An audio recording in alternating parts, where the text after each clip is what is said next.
संत कबीर की उलटबाजियाँ और उसके बारे में ग्रुप डिस्कशन। आइए सुनते हैं कबीर की उलटबाजियाँ और उसके अर्थ जानने का प्रयास। पेज 40 शब्द 20। मोरी चुंदरी में पड़ी गयो दाग पिया, 5 तत्व की बनी चुंदरिया, सोहरे से बंद लागे जिया। ये चुंदरी मोरे मैके से आई, ससुरे में मनुआ खोई दिया। मली मली धोई दाग ना छूटे, ज्ञान का साबुन लाए पिया। कहे कबीर, दाग तब छूटिए जब साहेब अपनाए लिया। यह काया चुनरी 5 तत्वों से बनी है। इसमें 1600 जोड़ लगे हैं। 1600 का लाक्षणिक अर्थ है अगणित बंधनों से ये शरीर बंधा हुआ है। मनोवृत्ति कहती है कि ये काया चुनरी मेरे ज्ञान रूपी नहर से आई है और इसे मैंने ससुराल में खराब कर दिया। ससुराल है पति के साथ का निवास स्थल, वह है ये जीवन। इस जीवन में मैं अपने शरीर और अंतःकरण को निर्दोष ना रख सकी। मन की इच्छाओं में पड़कर मैंने इसको मैला कर डाला। मैंने इसे रगड़ रगड़ कर धोने की चेष्टा की, परंतु इसके दाग नहीं छूटे। हे चेतन देव, गुरु से ज्ञान का साबुन लाओ। कबीर साहब कहते हैं कि दाग तभी छूटेंगे जब समर्थ सद्गुरु अपनी शरण में ले लेंगे और साधक को स्वरूप ज्ञान दे देंगे। हाँ जी, बढ़िया।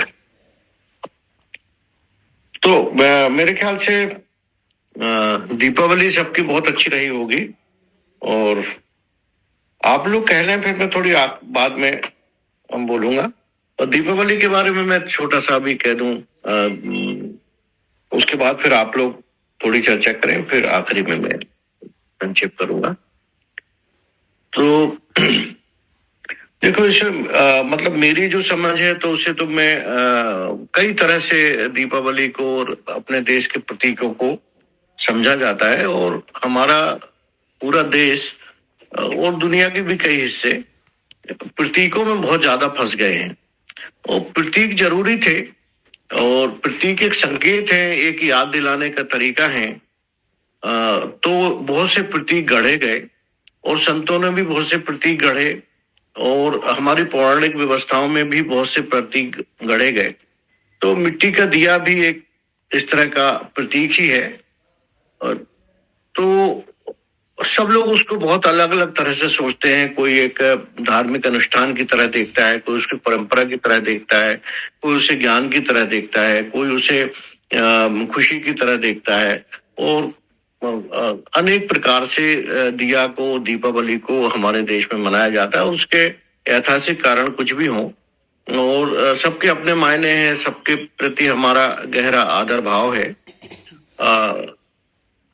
और मैं सोचता हूँ कि दिल्ली ये जो मिट्टी का दिया है, किसी एक की प्रतिभा और श्रम का परिणाम नहीं होता, बल्कि वो मनुष्य के सामूहिक जो प्रयास हैं उसका प्रतिफल है।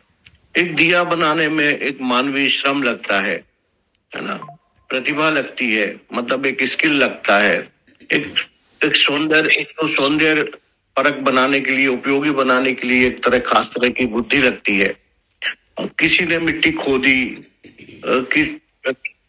ने उसको उसके कंकड़ पत्थर निकाले, किसी ने उसको चाक पर चढ़ाया, उसको आकार दिया, किसी तीसरे व्यक्ति ने रुई उगाई। तमाम प्रक्रियाओं से गुजरते हुए खेत को नींदते गोड़ते और एक कपास का फूल, उसमें से रुई को निकालते हुए रुई बनाई, फिर बाती बनाई, फिर पांचवें ने कोई तेल बनाने के लिए एक पूरी प्रक्रिया है कि जब बीज बोने से लेके तेल बनने तक की उसने उसको तेल बनाया।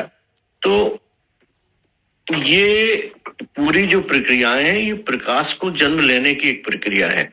अब प्रकाश बहुत प्राकृतिक चीज है, हमको सूर्य से प्राप्त होता है, लेकिन इस देखिए मनुष्य ने अपने प्रयासों से और प्रकाश को बनाने की जो एक कोशिश की और बहुत एक सामूहिक प्रयासों से प्रकाश का जन्म किया। उस जन्म कहते हैं जिसको, कि प्रकाश को जन्मा उसने, और कितने कम साधनों में, उसके पास कोई साधन नहीं थे, इतने कम साधनों में एक नन्हा सा दिया उसने बनाया जो समाज को प्रकाशित कर सकता है, प्रज्वलित कर सकता है, उसे ज्ञान दे सकता है। और एक तरह से वे पूरी आकाश गंगा में जिस तरह का प्रकाश छाया हुआ है, उसको एक विनम्र चुनौती सी देता हुआ कि इतने बड़े ब्रह्मांड में सब चीजें हैं जो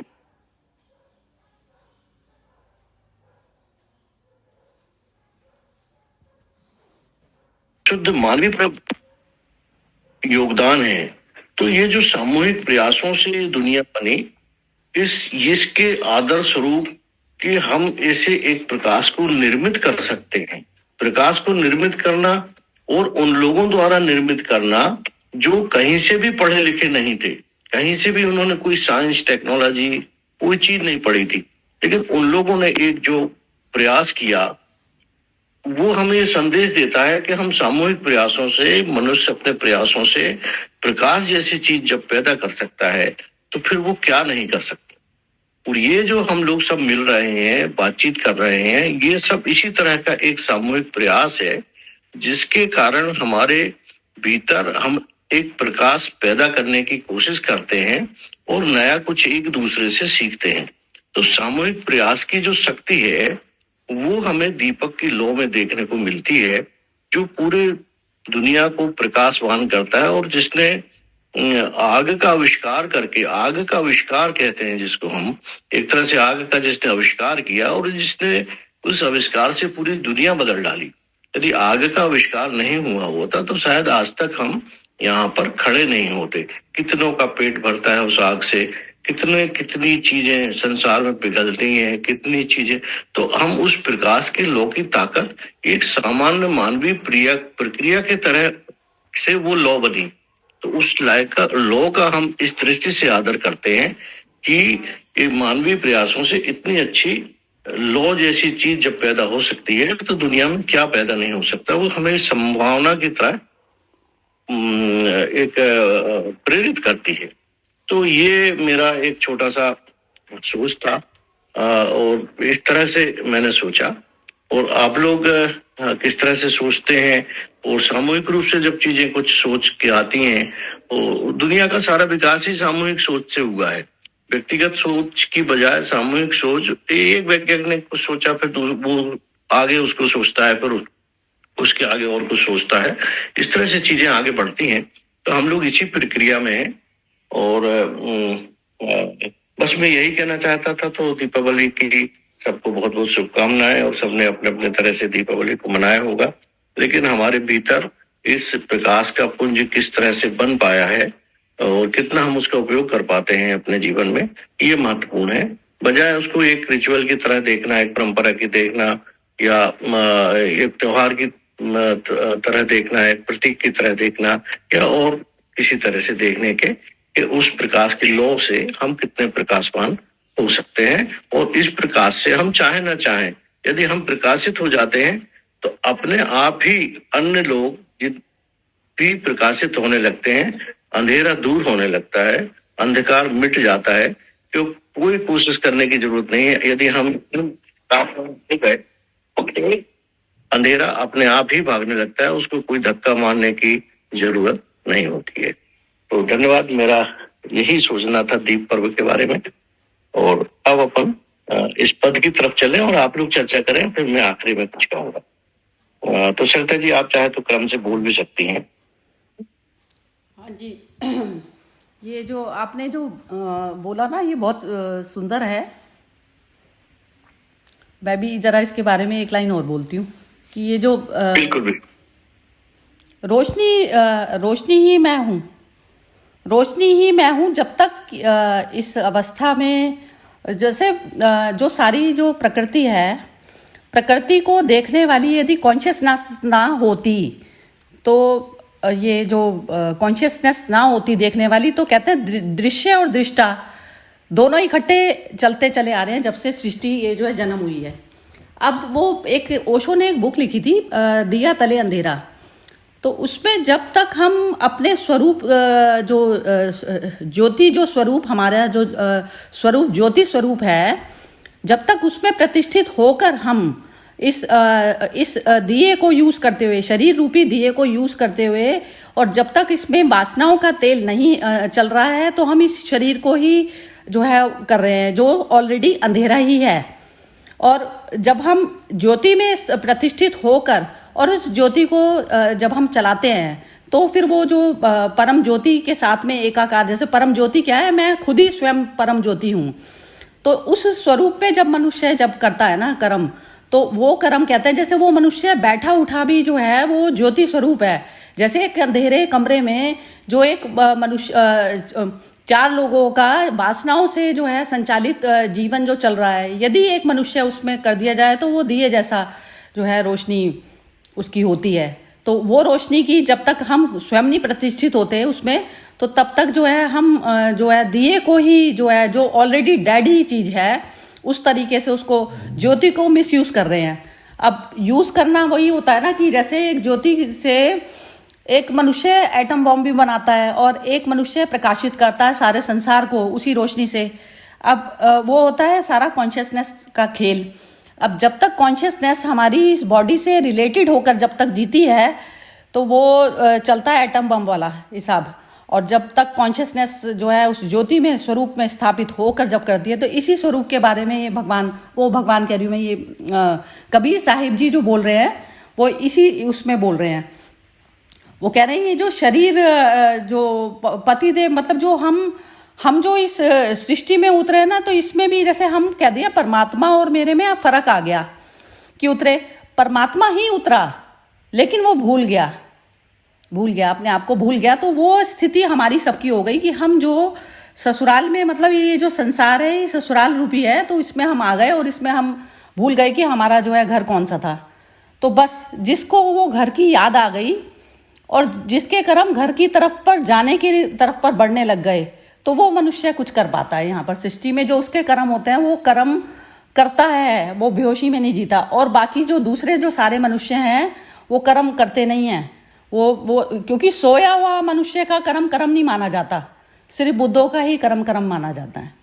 तो ये टोटली जो इसका जो कबीर जी का जो पद है उसमें यही बोल रहे हैं कि बार बार अपने घर की याद होकर जब आप करते हैं कोई भी कर्म, तो वो कर्म आपका शुद्ध वाला कर्म, और वही कर्म जो है आप कर रहे हैं, बाकी तो सब बेहोशी में हो रहा है सारा। बढ़िया बढ़िया, बहुत ही अच्छा। हाँ जी, बढ़िया। एक एक करके सुन लेते हैं फिर सबका। ये गीता जी से स्टार्ट कर लें, ये सुरेश जी, ये गीता जी से कर लें स्टार्ट। ये हाँ बिल्कुल। गीता 2 मिनट क्या मैं बोल सकते हूँ? मैं शिवू जी, मैं बोल सकती हूँ क्या? इसके पहले मेरे को भूल जाएगा, इसलिए मतलब शायद मैं भूल सकती हूँ।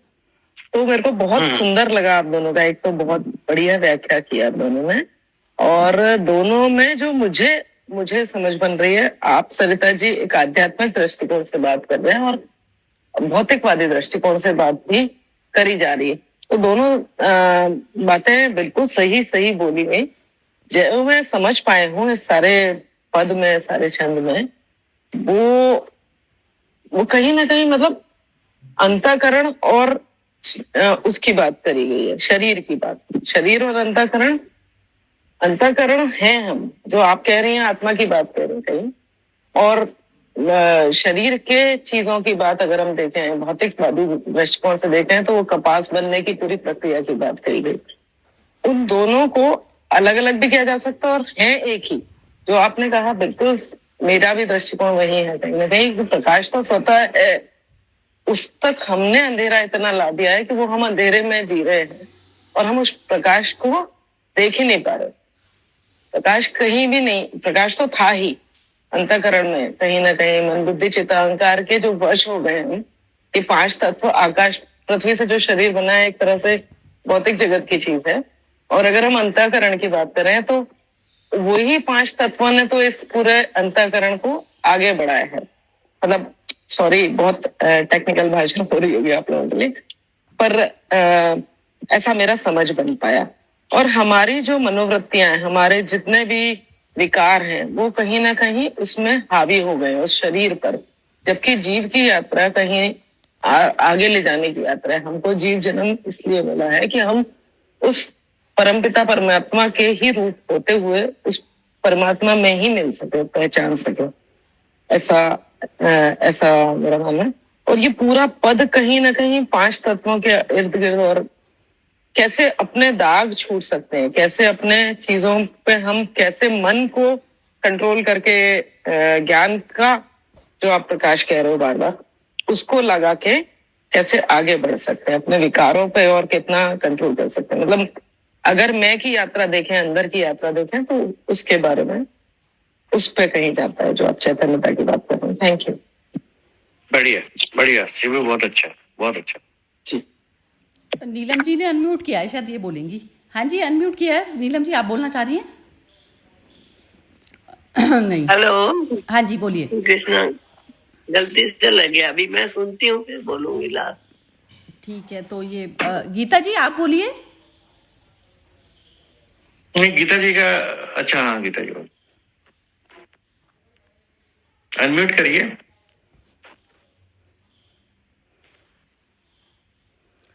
चलिए, हर्षा जी बोलेंगी फिर। हर्षा जी आप बोलिए।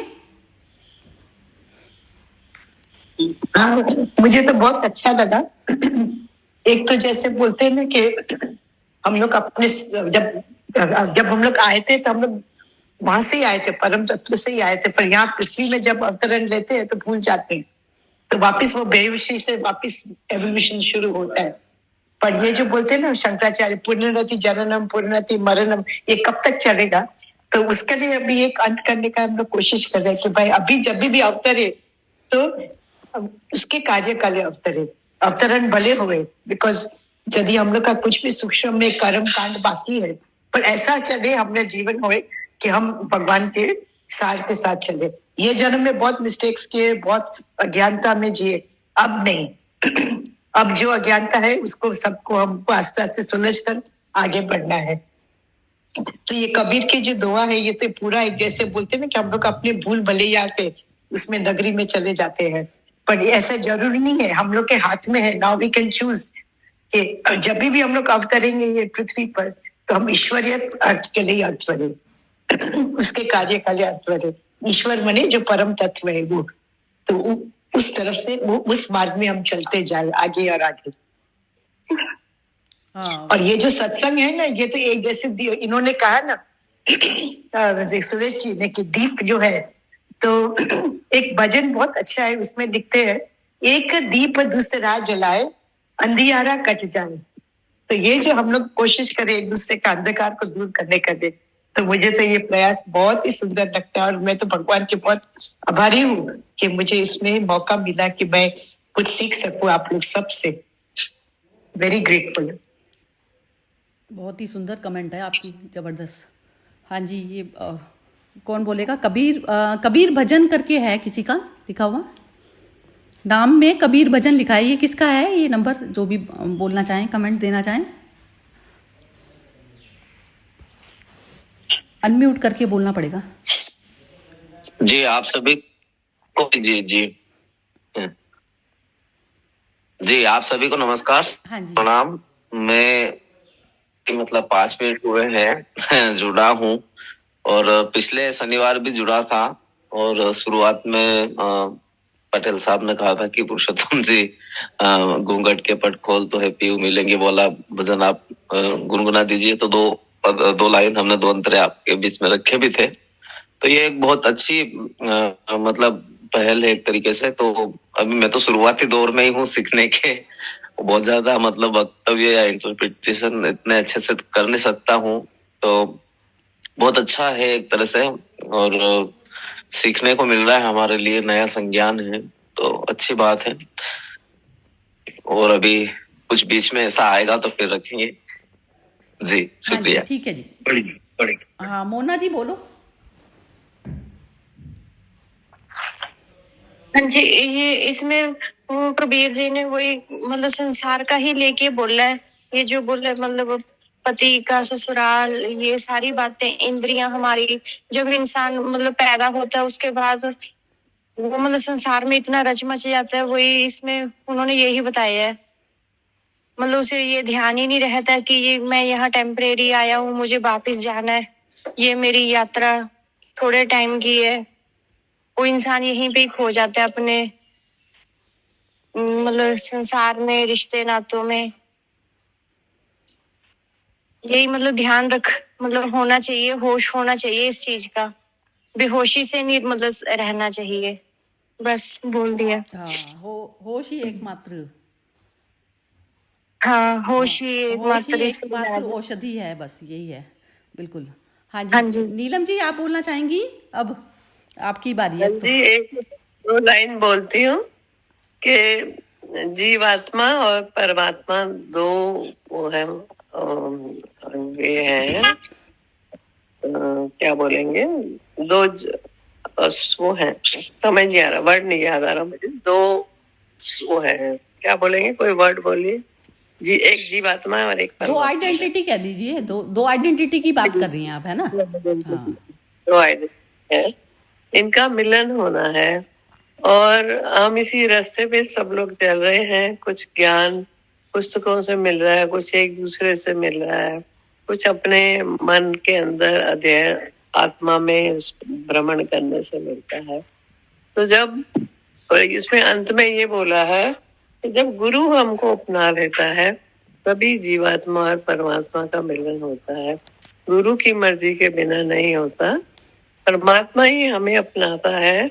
हम एफर्ट अपना करते रहते हैं, पर जब परमात्मा हमें अपना लेता है तो फिर वो वहां पे पहले से ही था। वो एक दोनों के मिलन का जब दिया जलता है तो फिर वो हमको हमारे सामने आ जाता है और फिर हम उसके रास्ते पे पहुंच जाते हैं।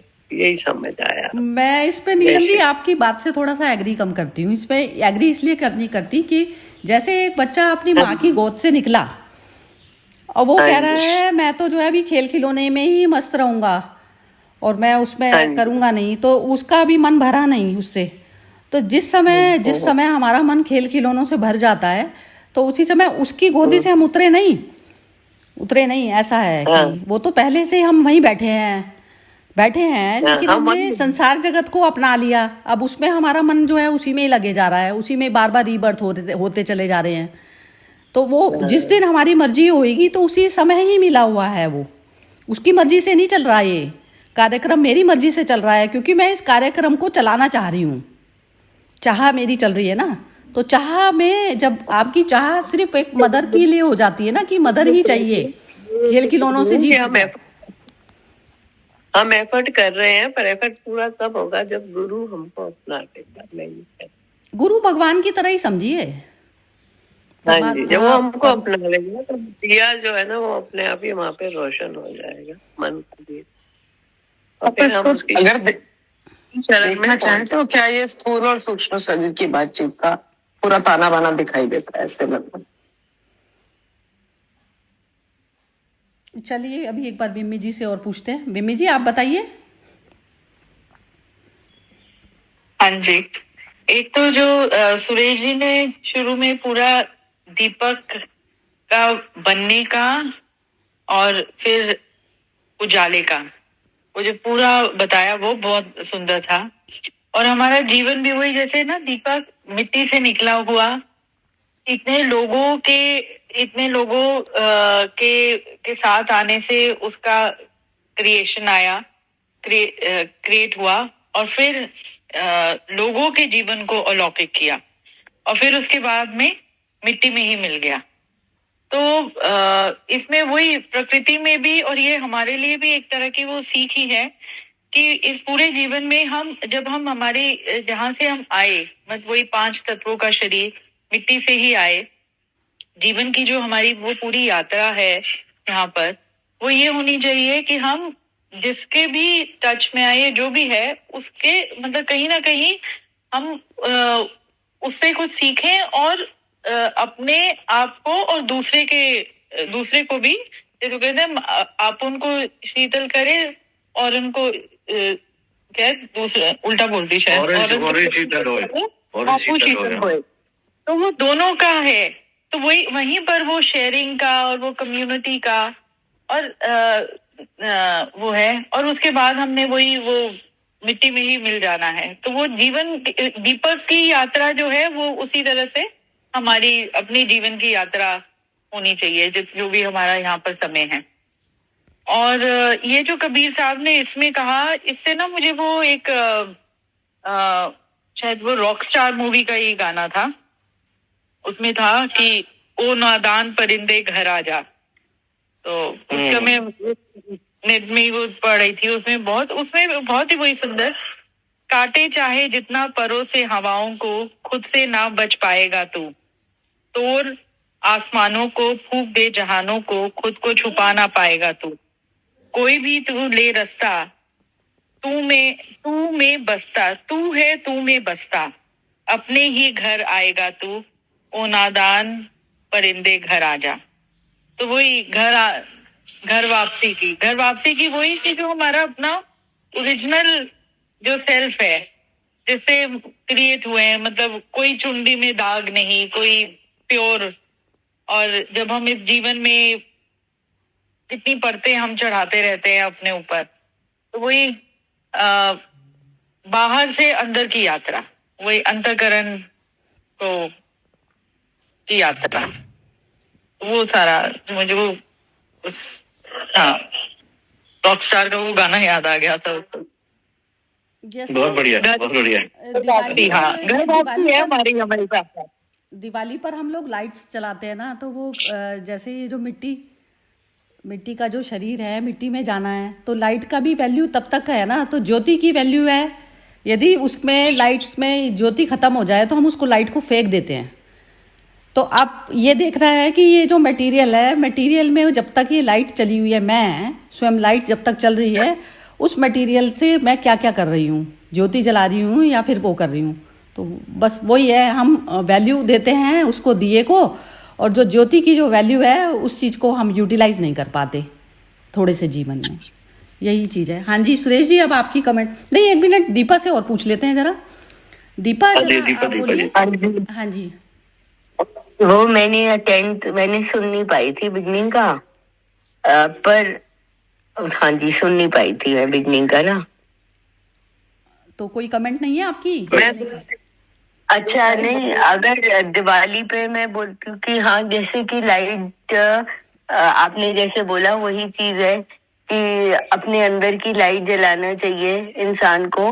मीन्स हर समय हमारा जो ध्यान होना चाहिए वो अपने आप को बेटर करने के लिए और नॉलेज गेन करने के लिए होना चाहिए, क्योंकि वही चीज हमें एक तरह से वही लिबरेट करती है।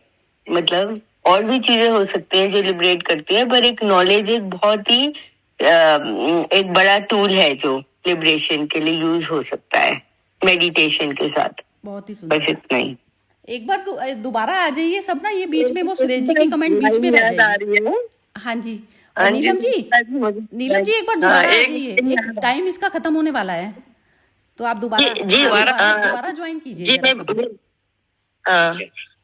मैं बोलना चाहूंगी बीच में। चलिए आप बोल दीजिए, कोई बात नहीं, आप बोल दीजिए। हाँ, जब आपने बोला था तो शायद छूट गया मेरे से।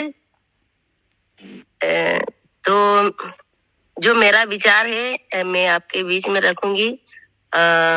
और जब शुरुआत में पटेल साहब ने बोला था कि ये मिट्टी से हम सब कुछ कर सकते हैं और मिट्टी का ही दीपक बना है और मिट्टी से ही कपास से रुई भी बनी हुई है, उपज हुई, तो बिल्कुल सही बात है। क्योंकि मेरे ख्याल से संत महापुरुष ने, कबीर साहब ने इस दीपक के माध्यम से इंसान को जगाने की बात कही।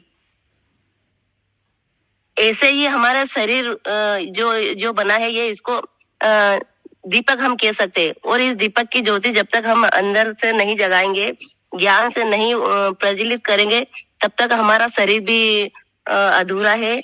क्योंकि अभी आपने बोला था कि जो है कि हम आए हैं और यहाँ पर हम हमारे मकसद को पूरा करने के लिए उस सदगुरु ने हमें भेजा है और हम भूल गए हमारे घर को।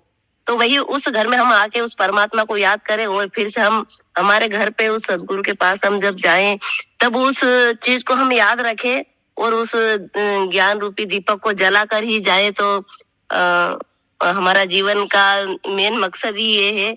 और बिल्कुल सत्य है कि दीपक की तरह ही हमारा जीवन, जब तक उजाला नहीं होगा इस शरीर में, तब तक ये हमारा जो है क्या बोलते उसको,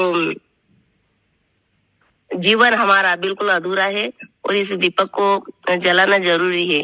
और वो दीपक हो सकता है आप जैसे लोगों से टच होकर और गुणीजनों से मिलकर टच होकर हम उस ज्ञान को सबके पास से थोड़ा थोड़ा करके ज्ञान की रोशनी हम जला सकते हैं। तो मेरा ख्याल यही है। हो सकता है आपके हिसाब से कुछ और भी हो सकता है। बिल्कुल, बढ़िया बढ़िया गीता जी, बहुत मुझे एक भजन की लाइन याद आ गई। सब लोग आ गए? हाँ हाँ, आप सुनाइए।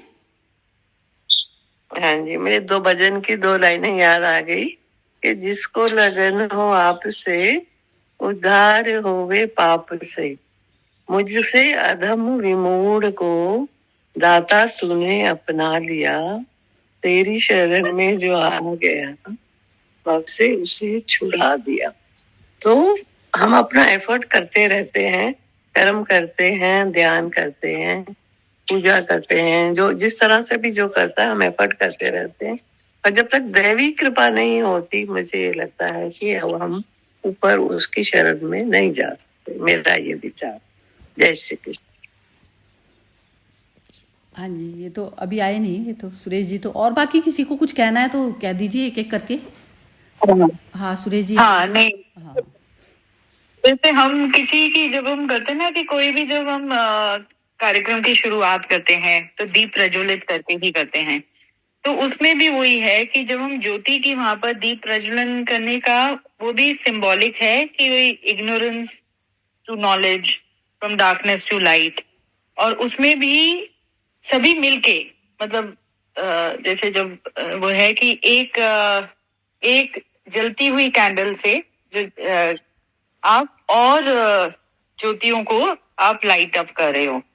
ज्योति जो है आपने बत्ती बनाई हुई है, पर उस बत्ती को भी जगाने में वो जो है एक लिट कैंडल, जो एक तरह का एक गुरु है, जो फिर सब औरों को वो ज्ञान बांट रहा है और सभी वो प्रज्वलित हो रहे हैं। जैसे वो है ना कि मिले सुर मेरा तुम्हारा तो सुर बने हमारा। तो सभी के साथ सभी मिलके उस प्रकाश में कर दिया पूरे वातावरण को। तो वही है हमारी यात्रा, उस पूरे जीवन में हमारी यही है कि कहीं बहुत गुरु मिलते हैं। अब वो हमारे ऊपर है कि हम कितने उसको एब्जॉर्ब करने को तैयार हैं। और एब्जॉर्प्शन भी तभी होगा जब हम वहां पर, वही जो हम हमेशा बात करते रहे, नो माइंड वाला। यदि आप अपने आसपास वो बंधनों को बांधे रखोगे तो आप एब्जॉर्ब भी नहीं कर पाओगे, क्योंकि आपके अंदर वो आप अपनी संकीर्णताओं में ही बंधे हुए हो और आप बाहर निकलने को तैयार। तो वो बंधन खुद ही तोड़ने हैं और घुल जाना है एकदम, तो तभी वो जीवन प्रकाश में होगा। पूरी journey ignorance to light, ignorance to knowledge वाली ही है, और अनेक गुरु रास्ते में मिलेंगे। वही है। हाँ यही है बिल्कुल। 100% माइंड 100% ले पाता है चीज, बिल्कुल 100%। वही है ना कॉन्शियसनेस, मतलब मेरे अपने मन पे चलती हुई चीजें मुझे पता होनी चाहिए पहले कि वो मेरी कमी किस चीज में है। यहाँ पर वो ज्योति में जब तक आप पूरी तरह से पूर्ण ज्योति में नहीं समा कर, जब तक आपका कर्म होता, तो पूर्ण ज्योति में समाना ही नो माइंड वाली सिचुएशन में होता है। जब तक माइंड एग्जिस्ट करता है तो तब तक आपका ज्योति जो है वो धूमिल ज्योति है, वो वासनाओं की ज्योति कहते हैं उसको, वासनाओं का धुआं होता है। तो पूर्ण ज्योति में जब तक आपका स्वरूप में स्थिति होकर जब तक कोई भी कर्म नहीं होता ना, तो तब तक पूर्ण उसमें नहीं होता, वो पूर्ण कर्म नहीं माना जाता। 100% भी तभी हो पाता है वो। 100% भी आपका कर्म जो कहते हैं ना, हर मोमेंट को 100% जिए। तो बिना राग द्वेष के जो भी इंसान जी पाता है ना हर मोमेंट को, अपने राग द्वेष को अलग तरफ पे रखकर, वो वृत्ति बार बार हावी होंगी, लेकिन उनको एक तरफ रखना है पहले क्लियर माइंड से। फिर जब आप करते हैं ना कोई भी कर्म, तो वो चीज होती है, तो उसमें सोचना विचारना भी नहीं पड़ता। आप ज्योति में जब जैसे ही स्थित होती है ना, तो उसमें ऑटोमेटिक होता है वो चीज। शुद्ध वाला जो कर्म है ना, आए नहीं ये सुरेश जी तो आए नहीं अभी। चलिए कोई और बोलना चाहता है तो। क्या हुआ, मैंने मैसेज भी किया है सुरेश जी को, पता नहीं क्या हुआ। नहीं एक बहुत सुंदर कविता हम लोग बचपन में सुन पढ़े थे, और वो है एक बहुत क्लर्जीमैन प्रीस्ट है चर्च का, तो उन्होंने ये लिखा था, which is very famous now, it is called lead kindly light. तो वो कविता का सार ऐसा ही है कि जब वो ये जो था वो पहले एक सेलर था, ये जो क्लब जो प्रीस्ट पादरी थे ना, सेलर थे पहले, और उनका जो जहाज है ना दरिया का बीच में एकदम अटक गया। अभी there was no chance of any saving and he was an atheist. वो भगवान में मानता ही नहीं था।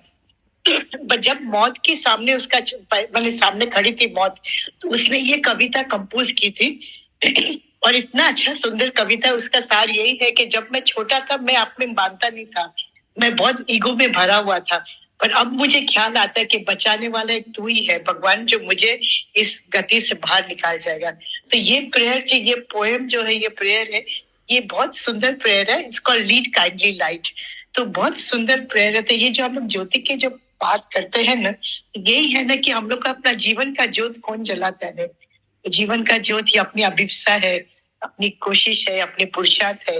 और ये सत्संग जो हम लोग हर रोज करते हैं कि एक दिन स्पिरिट डाउन हुआ तो बस सत्संग सुना तो वापस ऊपर आ गए। ये ऊपर नीचे का तनाव से आस्ते आस्ते हम लोग जरूर मुक्त हो जाएंगे।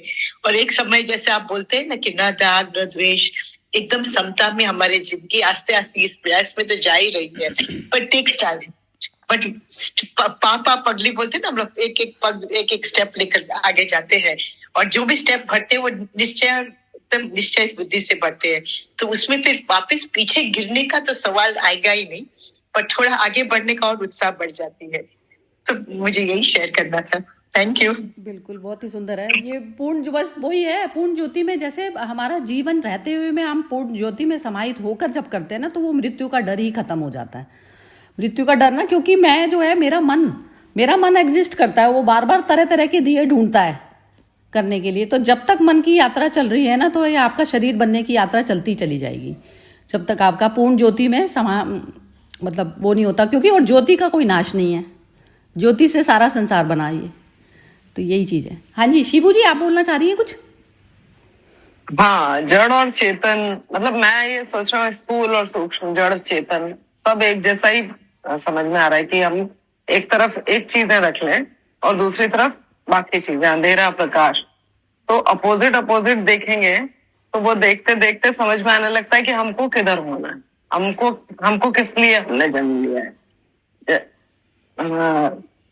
वो मतलब अभी तो मेरा विजन ही चलता है ऐसे, जब आप लोग बात करते हैं तो मैं बहुत विजुअलाइज करता हूँ चीजें कि जड़ में है हम कहीं, जड़त्व में है हम कहीं, और मन रूपी हाँ सब कुछ शरीर भी मन जो है, मन जड़ का बना है ना, क्योंकि ये जो सारा जो विचार जगत जो है वो मन का खेल है।